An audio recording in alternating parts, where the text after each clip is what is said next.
Greetings, friends and family. It's me, Shingima Vima. I'm excited today. You can tell that I have a slightly different background. And if there are any crossover fans, and I don't know why there would be, but I also don't know why there wouldn't be. But if there's any crossover fans between me and the channel 98 Yards, you'd recognize the setting. This is, I'm out at my brother's crib, and this is the studio, my brother 98 Yards. Far bigger channel for now. But check him out. But anyway, I'm here today. I've got a very fascinating topic happening right out of Mzansi, out of South Africa. Now, what does the centuries long conflict between Russia and Ukraine have to do with dynastic politics in KwaZulu-Natal, South Africa? Right. And this is a story that involves human trafficking, that involves the contemporary post-colony, that involves global geopolitics and everything. So I'm excited to share the story with you today. Thank you for joining me, indeed.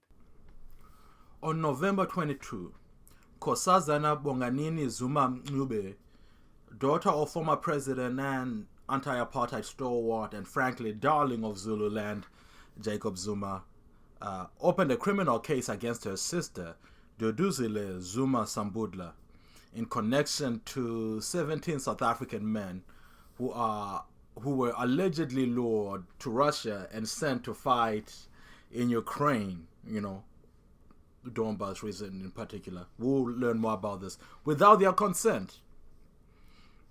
All right, so far it sounds like there's dynastic disputes between sisters, right? Scar and Mufasa type stuff.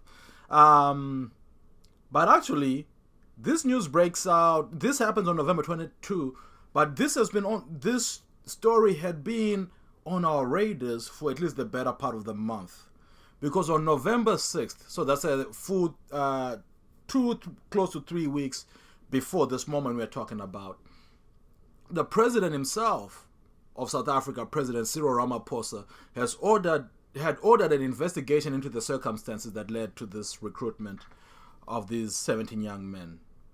And according to the official statement, and I'm quoting here from the South African government website, the government of South Africa has received distress calls for assistance to return home from 17 South African men between the ages of 20 and 39 who are trapped in war-torn Donbass, Ukraine. The 17, 16 of whom come from KwaZulu-Natal, this is important, and one from the Eastern Cape, were lured to join mercenary forces involved in the Ukraine-Russia war under the pretext of lucrative employment contracts. Thus goes the statement. President Cyril Ramaphosa has ordered an investigation into the circumstances that led to the recruitment of these young men into these seemingly mercenary activities. The South African government is working through diplomatic channels to secure the return of these young men following their calls for assistance to return home.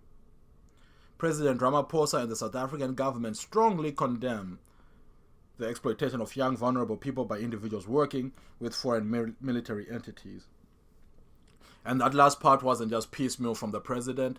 Part of the law in South Africa, in fact, South Africa's Foreign Military Assistance Act of 1998 prohibits South African citizens and entities from offering or providing military assistance to foreign governments or participate in armies of foreign governments unless authorized by the South African government. So there's a lot to unpack here, right? There's the sisterly dispute. There is how this even happened. There's the fact that by being there, these men are technically violating that South Africa's Foreign Military Assistance Act of 1998. But they're also violating it as victims, because it seems, at least that's what the investigation is out to establish here. All right. So that happens. At the time, right, when that broke out, South Africa did not specify, as you just heard me read that statement, whether they were fighting as Russian or Ukrainian mercenaries. However, and this is what the news at the time was reporting, soon after November 6th. It is highly unlikely that they are fighting for Ukraine, particularly given the reports of non-military job offers. Amid Russia's ongoing invasion of Ukraine, Moscow has been running mercenary recruitment networks across multiple continents, and we'll come back to that a bit later. In many documented cases, foreign recruits were initially promised civilian or support roles, but was ultimately sent to fight against Ukraine alongside Russian forces. Indeed. So this is, at this part I'm actually reading, that goes on to say South Africa continues to present itself as an non-aligned in the war, maintaining ties with both Kiev and Moscow. Ramaphosa, right, has met with leaders of both countries. However, the country has close relationships with Russia through the BRICS alliance. BRICS alliance, you guys will know, originally Brazil, Russia, India, China, and South Africa. Recently, other countries such as Ethiopia and so forth, and I believe Iran. Is it Iran? But anyway, other mid-level economies have also joined into that number. But in any case, those are the founding members of the BRICS, and there is an alliance there, indeed. So then that happens. As the month proceeds, on November 22nd, now this becomes very real when the one sister, Nkosazana Bonganini Zuma-Mncube, went in to accuse her other sister, Duduzile Zuma-Sambudla, of recruiting these men. Okay, now you can tell how the situation is getting piping hot. It's also gonna be get even hotter when we get to talking about who these women are in the bigger picture. But we'll continue. So the day after Nkosazana had gone in and done this, the South African Police Service confirmed that the Hawks, right, which are in South Africa, are the Directorate for Priority Crime Investigation, or DPCI, but they are commonly known as the Hawks. So you want to compare them to something like this, is like to say, I want to say like the FBI, right? Or, you know, when you say like the feds, or when you're just talking about, you just recognize that things have escalated. Yeah, these are the big shots of South African policing, and they are very, very good. They are the specialized police unit tackling serious crimes like organized crime, corruption, economic crimes, and cybercrime. So that following day, it came out that they were investigating a case opened against Duduzile Zuma-Sambudla by her sister. Right? In her media statement, Zuma-Mncube had said, I, Nkosazana Bonganini Zuma-Mncube, a South African citizen, and the first daughter of the former president, Jacob Zuma, who wished to address the matter of the 17 South Africans who are trapped in the midst of the Russia-Ukraine war. The men who are requesting the South African government for assistance, 8 are my family members. Listen to that. And if they are family members, and this other woman is her sister, Duduzile, at least tangential, even if they're like half siblings, right, which they are, that's still family. The 17 South Africans, mostly from KwaZulu-Natal, as we saw, right, 16 from KwaZulu-Natal, 1 from the Eastern Cape. National South African Police spokesperson Brigadier Atenda Mate told the media that I can confirm that Zuma-Mncube had presented herself to the Sandton police station, where she urged the state to investigate 3 individuals whom she accused of luring 17 South African men to Russia under false pretenses. She made allegations that these men are trapped in Ukraine. As soon as we complete the preliminary investigation, we will know what charges we are investigating against these individuals. All right.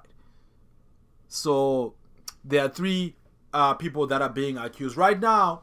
Right, so this is as of November 23rd. I'm bringing you up to speed here. And Ukraine itself had repeatedly warned that African nationals are being targeted by Russian recruiters. Foreign Minister Andrei Sybiga said in mid-November that 1436, so that's a very specific number, 1,436 African nationals from 36 countries have been identified among the Russian ranks. Ukraine's former ambassador to Austria and now an envoy in South Africa, Alexander Sherba, said he had personally been contacted by worried families of the 17. Ever since the news broke, I've received emails from family members of these young people who were lured to the front lines. And there's that word again. And they were desperate. Don't do that to your mothers and fathers and sisters, he said. Sherba said he hoped South Africans would recognize the gravity of being drawn into a foreign conflict. We hope that the situation with Russia violating South African legislation and dragging or luring these people into this war will be an eye-opener for South African society. Right.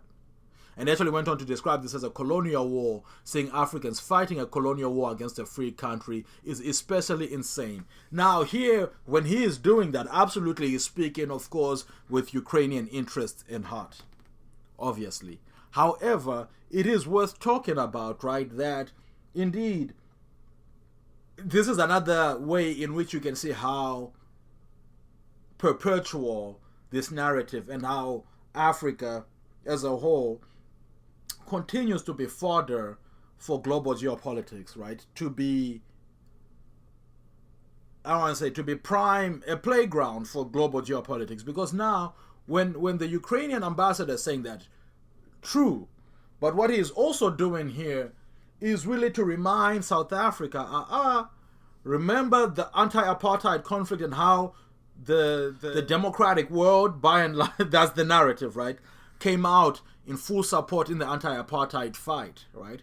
So when he's saying it's crazy to see them fighting a colonial war, sure, on one level that is that, but the rhetoric as well is supposed to highlight the how could you be so anti-colonial to a point whereby South Africa, by the time apartheid ends, is the only African country that is under such rule. So it becomes almost the quintessential anti-colonial fight. So the way this is worded is almost as a, you're for God, huh? But of course, it's also very interesting because, you know, Russia, throughout a lot of those conflicts, was allied with many of the anti-colonial fighters across the continent as well. So there's a little bit of a double speaking. Then, of course, the added layer is that these people have not been sent there by the South African government. So much to unpack, but you can see now the gamesmanship that goes on here. A few days later, November 28th, over here in the U.S., Thanksgiving. I'm apt to believe here that the conversation was looking a little bit different around the Zuma dinner table around that time. So as news broke out that Duduzile Zuma-Sambudla, who, by the way, was a member of parliament for the Umkhonto we party, which I will talk about shortly here. That adds another dimension to it. She is a member of parliament for the Umkhonto we party, which we'll call MK going forward, because that's what it's known as, MK. The MK party. Duduzile Zuma-Sambudla resigned as a member of parliament. She resigned from her position. This was, again, hot on the heels of the accusations that she had played this role in misleading the 17 men. MKP, right? Umkhonto we party. MKP national chairperson Nathi Nhleko made the announcement saying in Durban, right? Durban, KwaZulu-Natal, Zuma-Sambudla confirmed the contents of an affidavit deposed with the police. So she's not confirming that she did it, but she does confirm that that's what it says in the affidavit. She has declared her full cooperation with the ongoing investigation by relevant authorities, as a consequence of which she has handed in her resignation from the National Assembly and all public representative responsibilities with immediate effect. The national officials have accepted Comrade Duduzile Zuma-Sambudla's decision to resign and support her efforts to ensure that these young Africans are brought back safely to their families, Nhleko said. The DA, the Democratic Alliance, which is South Africa's second largest political party, right, after Nkosazana, remember, now the DA, which is the second largest political party, has now also filed criminal charges against Zuma-Sambudla after discussions with the families of the men. Lawmaker Chris Hattingh who's a Democratic Alliance, who's a DA spokesperson on defense and military veterans, shared his findings with the national broadcaster here, which was SABC. I've been in contact with families, and everybody tells me the exact same story, he said. That the men were totally misled and lured to Russia for personal development under the guise of, and he puts in parentheses, security training. When they arrived in Russia, their clothes and passports were allegedly burned, their phones were taken away gradually, and then, finally, there's no contact with them anymore. In her defense, oh, by the way, I will be including all the sources, as I do all the time, that I use in the description box, so you'll be able to see all these headlines and so forth. In an affidavit presented to the police, right, and referenced by the newspaper, Zuma-Sambudla said she did not intend to recruit South Africans to serve as mercenaries in the Russia-Ukraine conflict. This is what she says. She stated that she has been misled by someone named Koza, who contacted her on WhatsApp, claiming to be a South African citizen living in Russia with connections to a legitimate paramilitary training program that did not involve conduct. Zuma-Sambudla revealed that she enlisted and participated in the paramilitary training in Russia for a month herself and was not exposed to any combat situations. She then recommended 22 other people, including her relatives, to enroll in the program. Of the 22 people who initially traveled, 17 South Africans are now reportedly in North Donetsk as part of Russian forces. Based on my own experiences, this is her, I quote her, I believe that the program was lawful and safe, but I too was manipulated and used to create a false impression of legitimacy. She again reiterated that she would fully cooperate with authorities. So at this point it gets very interesting, right? Because innocent until proven guilty. What seems like to be true in this case is that this member of parliament was recruitment of these men. Now, whether she did it maliciously or with full knowledge of what is what she is denying, and that's what the investigation will shed more light on, and we'll see how that plays out. But that is the story so far. Now, at this point, things begin to move very fast, right? 2 days after this happened, so she has resigned. 5 people were arrested. Not her though, but a South African radio presenter actually appeared in court accused of recruiting those men. Her name is Nonkululeko Mantula, was arrested alongside 4 men after a tip-off, South African police said. They are accused of recruiting the 4 men. Mantula herself is accused of recruiting the 4 men and organizing for them to join the army. South African police went on to say 3 of them had actually been detained while trying to fly to Russia. Now, but let's see here who Duduzile Zuma-Sambudla is and what this party that she represents is. What's the story there and why this is also interesting? So the party itself, right, Umkhonto weSizwe Party or MK Party, was founded as recently as 2023, right? The name, for those of you who know South African anti-apartheid history, will recognize the name right away. Umkhonto weSizwe was the name of the military wing of the ANC, which is the African National Congress.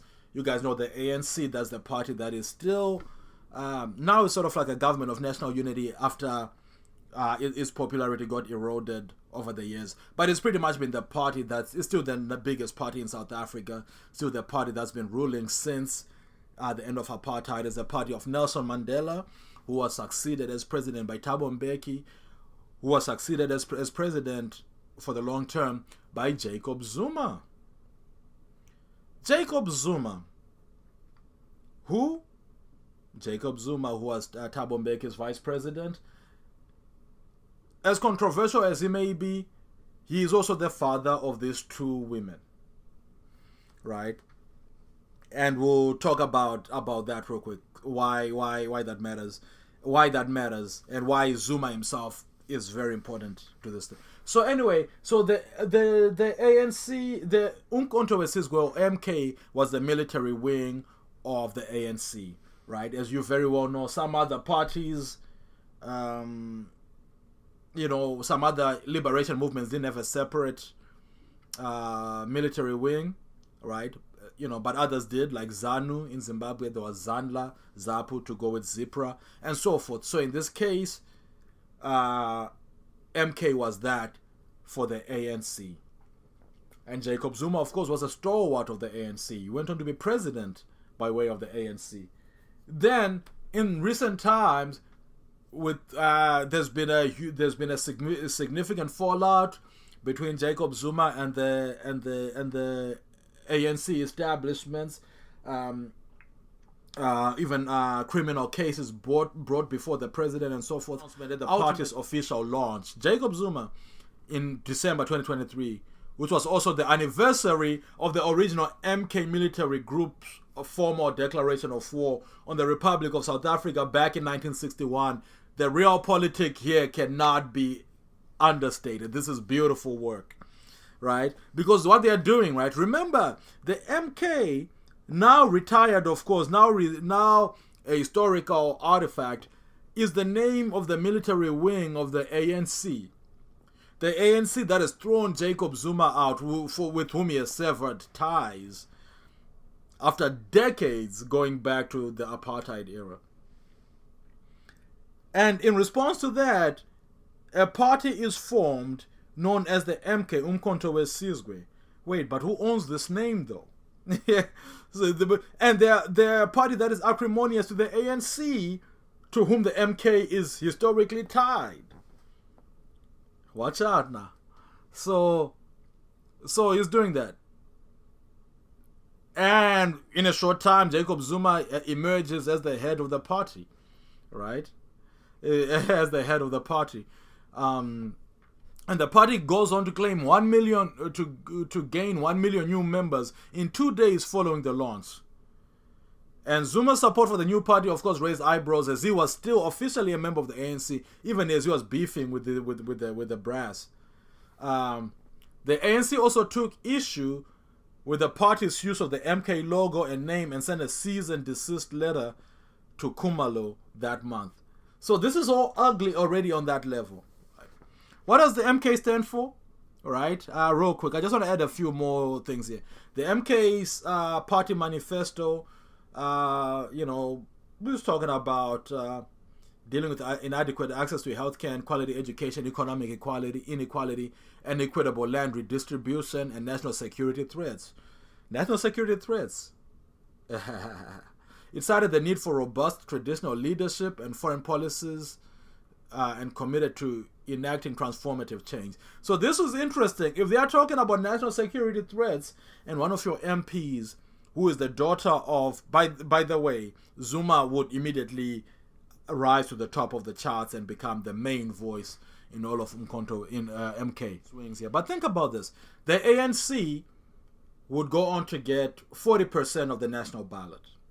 40%. So that is less than 50%, right? It's really coming down from where it used to be in the past, right? But it's still the most popular, almost by twice as much, because number two, the DA, were hatting the party we were talking about, that's bringing these allegations against Zuma-Sambudla. They are number two. Then number three is the Umkhonto weSizwe party, MK party. Think about that. They were just founded in 2023, September, launched in December, and they ran in the election by May, and they came in third. Third above Economic Freedom Fighters, or the EFF party, which for a long time some people had predicted would be the leftist alternative, right? This was led by a former member of the ANC as well, young Julius Malema, very Pan-African in its rhetoric. They wear the red berets. They really represent sort of like a leftist outlook. But they've actually they were overtaken by Umkhonto weSizwe, MK, which got like 15% of the votes, and they got just the party. 10. That's what we're talking about here. This is the party. And, oh, by the way, this is important to say, because the ANC did not get 50% of the votes, they had to form a coalition government.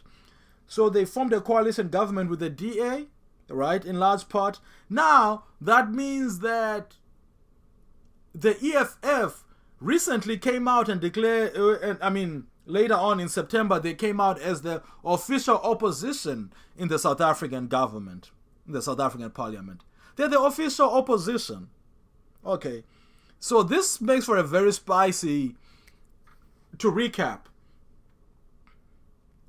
the essential stalwart, he's not the founder, but he's the leader of the MK, and a large part for any respect, reverence that this party commands is Jacob Zuma, who is a former president of South Africa, card-carrying member of the ANC at the time of his endorsing of the MK party, right? Now, and is the leader thereof. Oh, by the way, based on South Africa's parliamentary system, their party wins the seats. Then the president or the party finds people to fill those seats. So I'm saying all the members in the MK, the MPs, are handpicked by Zuma. And so his daughter had been handpicked by him, and now they're the official opposition in the government, in the parliament. As the official opposition in the parliament, they're now then one of their bona fide members just admitted, not confessed to the crime, but admitted that she was behind the luring of these men. Even if she was misled herself, we don't know that yet. But this is what's going on, right? Okay. According to available information, at least 1,436 citizens from 36 African countries are currently fighting in the rank of Russia's invasion army in Ukraine. The number represents those identified, though the number could actually be higher. And the specificity of a number like 1436 to me kind of gives it a little more credence.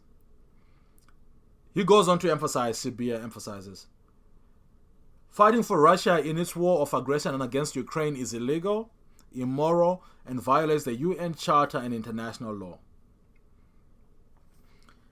Now, in an article that I came across that had come out before this, you can see that this is a thing that's been ongoing. An article from October came out and said this. Totally unrelated to this story. Well, not totally unrelated, but I'm saying unprompted by this story.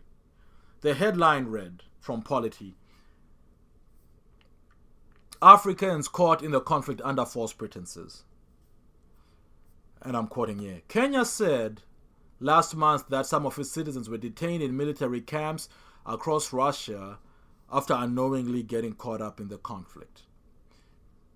I'm closing the quote for now. If you remember earlier, I did a video on Kenya's involvement in Haiti. Now, that one is above ground, right?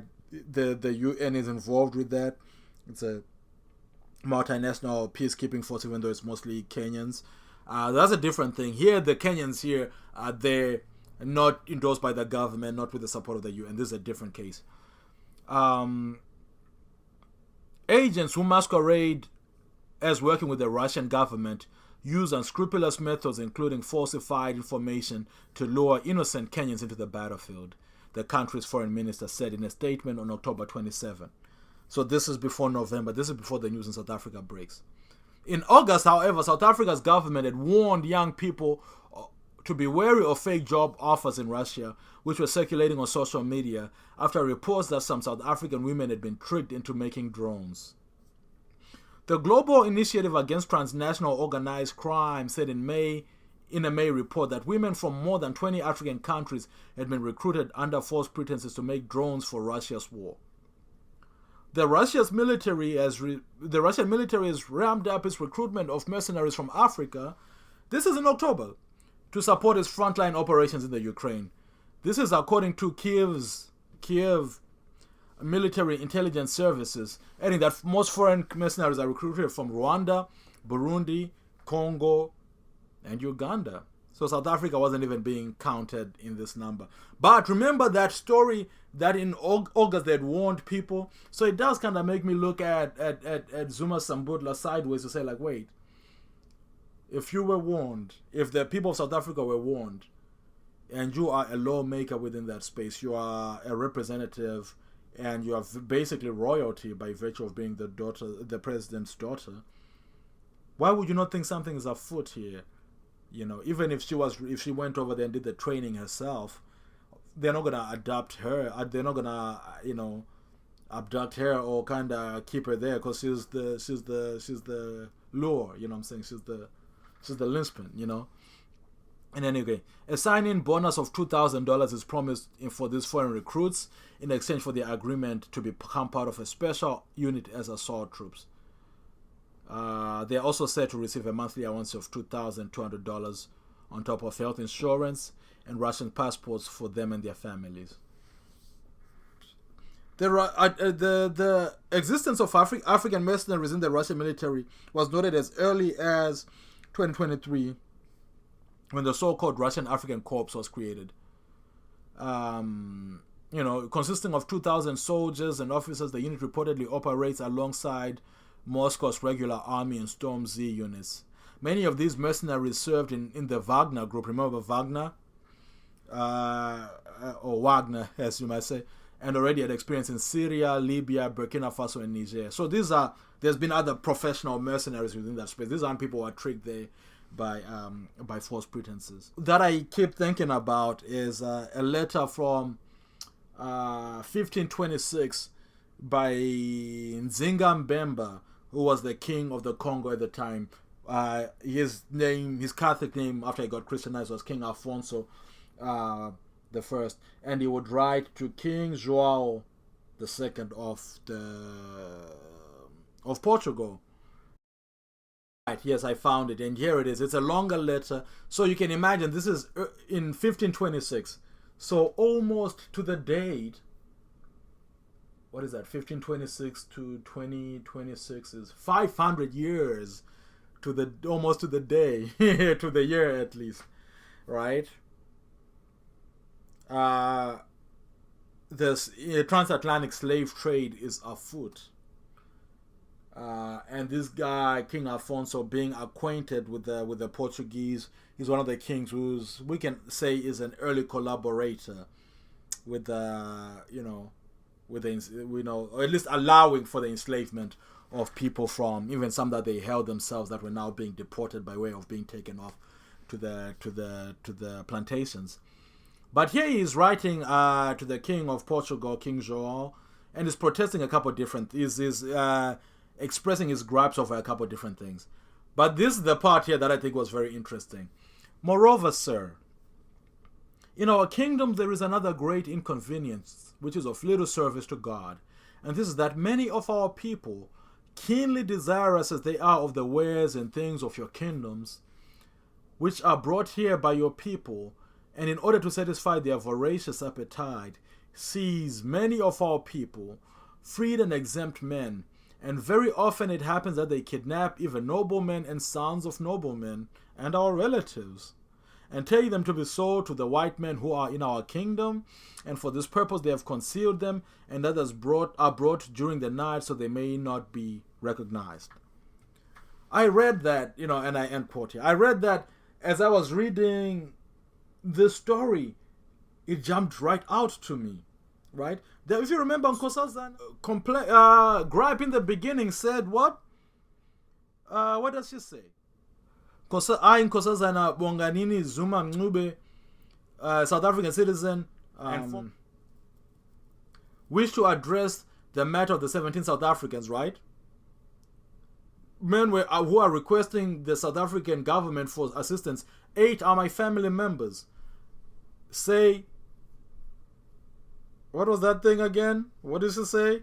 What does Alfonso say? Even noblemen and the sons of noblemen and our relatives, right? So the parallels are uncanny. This is the same story adopted for you. If we say a European power that is somewhat friendly to the nation, to an African nation, and has found within that space, quote-unquote, allies to help them capture people to go do their bidding for them overseas. 500 years later. No wonder why Sherba, the Ukrainian ambassador, tried to evoke that. It's pretty upsetting to see them fighting a colonial fight here. But in any case, we'll keep our ears to the ground to see how the story develops. I just thought it was a fascinating story that I wanted to share here. In conclusion, we'll talk about what makes this, what's in this for people. Because I kept thinking, I can kind of understand why the men themselves would go, especially if they've been tricked. But why would Duduzile Zuma-Sambudla, with so much to lose, and from a royal family, quote unquote, which means like I shudder to imagine that she is struggling economically. What's in it for her? Unless she was just doing a good faith thing of thinking that people are getting jobs. But for the 5 arrested, right? Typically, recruiters in situations like this get a finder's fee, which is not a soldier's salary. So it's usually a little bit higher. So it's per man, for example. So think something like this. Get $1,000 or $5,000 per head, right? And those are typically on the lower end globally. And you get 17 men. And they're paying you, say, $2,000 for each, $2,500. It's a good $35,000, It's not life-changing for like a large name, but if you're just like some guy who's been tasked, and this money is not a lot of money by Russian standards. They can afford to pay people that, you know what I mean? There's also a promise of a payout to your family should you die. This is for people who know this, but a lot of that is not really, because who's going to do the follow-ups for that, And the idea here, one of the questions that I had is like, why just 17? What is it worth getting into this kind of trouble over 17 men? But the idea really is to create a pipeline, right? To create a pipeline. 17 here, right? 17 here. And if it works out well, maybe those people send a little bit of money. More people are drawn to this, and soon think about recruiting people into an MLM, into a pyramid scheme. Usually the people you're already acquainted with, right? Brothers, boyfriends, your unemployed friends, other migrants who might be scared, who just live in your, So it's people you can sell this to, right? Then the familiarity, of course, increases trust. And the recruiters, oftentimes, this other thing, that they don't often see themselves as traffickers. They see themselves as people who are providing an opportunity to these guys. People who don't have jobs here and they're going to be earning $2,000, $3,000 a month. Let them get out there and do. And, this is an opportunity overseas, unlike others. So these are the reasons that this is why this happens. But, this is a very fascinating story, folks. I will end it here, our conversation. But what I will promise you is as the month goes on and as we get into 2026, I'll be keeping you posted on what has happened. This is a very fascinating story, and South Africa is the gift that keeps on giving. It's one of my favorite places, and just this year I believe this is the 3rd South Africa centric video I've made. I made a video about the allegations of white genocide by Trump and Musk at the beginning of the year. There was also a case about the miners at Stilfontein, I believe, who were trapped underground for months on end. I'll be sure to put those links in the description box as well. But this has been great talking to you about this. I've just been writing this script, kind of picking up ideas. Just wanted to share it with somebody. I'm glad that you guys